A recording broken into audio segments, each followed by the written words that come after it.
Ayon sa card, sinabi raw ni Maine, "Ako, walang problema kay Catherine. Karapat-dapat siyang maging masaya, pero kay Alden, kung mano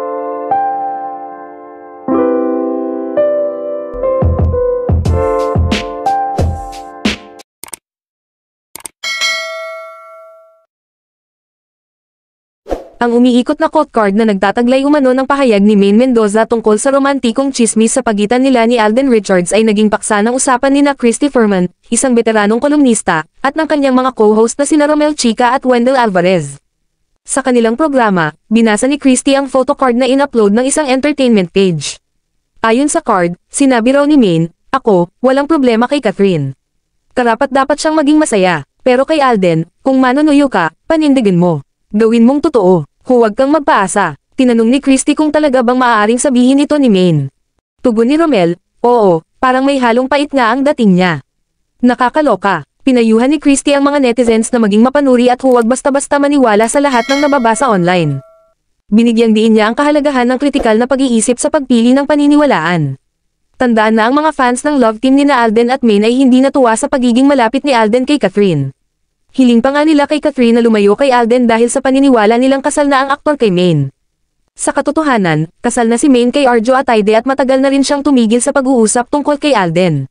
Kahit matagumpay ang kanilang panahon bilang love team sa sikat na show na Itbulaga, ang kanilang mga landas ay nagkahiwalay na parehong nagpersige sa kanilang kanya-kanyang karera at personal na buhay. Noong sila'y love team pa, nasungkit nina Alden at Maine ang mga puso ng maraming manunood dahil sa kanilang kahusayan at natural na samahan sa harap ng kamera. Ang kanilang tandem, na kilala bilang Aldab, ay nakakuha ng malawak na popularidad at tapat na fanbase. Ang kanilang mga segment sa Itbulaga, tulad ng Kalyeserye, ay nagpamalas ng kanilang charm at comedic timing, na nagpasikat sa kanila bilang isang minamahal na pares sa industriya ng entertainment. Ang kanilang pagiging love team ay nagdala sa kanila ng maraming endorsements, parangal, at oportunidad. Sila ay naging isang phenomenon, na may mga fans na masugid na sumusunod sa kanilang bawat kilos at sumusuporta sa kanilang mga proyekto.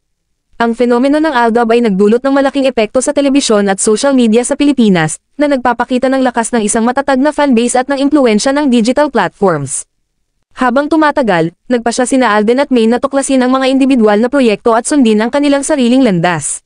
Silang dalawa ay parehong lumago bilang mga artista at nagampanan ng iba't ibang mga papel sa telebisyon, pelikula, at musika. Bagaman natapos na ang kanilang samahan sa harap ng kamera, ang mga alaala at epekto na ginawa nila bilang isang love team ay patuloy na nagpapakita sa kanilang mga fans. Sa pagtatapos, ang kontrobersya sa quote card ay nagbibigay liwanag sa nagbabagong dinamika at personal na buhay nina Alden at Maine. Sa kabila ng mga tsismis at haka-haka, mahalaga na hiwalayan ang kathang-isip mula sa katotohanan at respetuhin ang mga desisyon at kaligayahan ng mga taong kasangkot. Si Alden at Maine ay nagpatuloy sa kanilang kanya-kanyang mga landas, na iniwanan ng isang makabuluhang kabanata sa kasaysayan.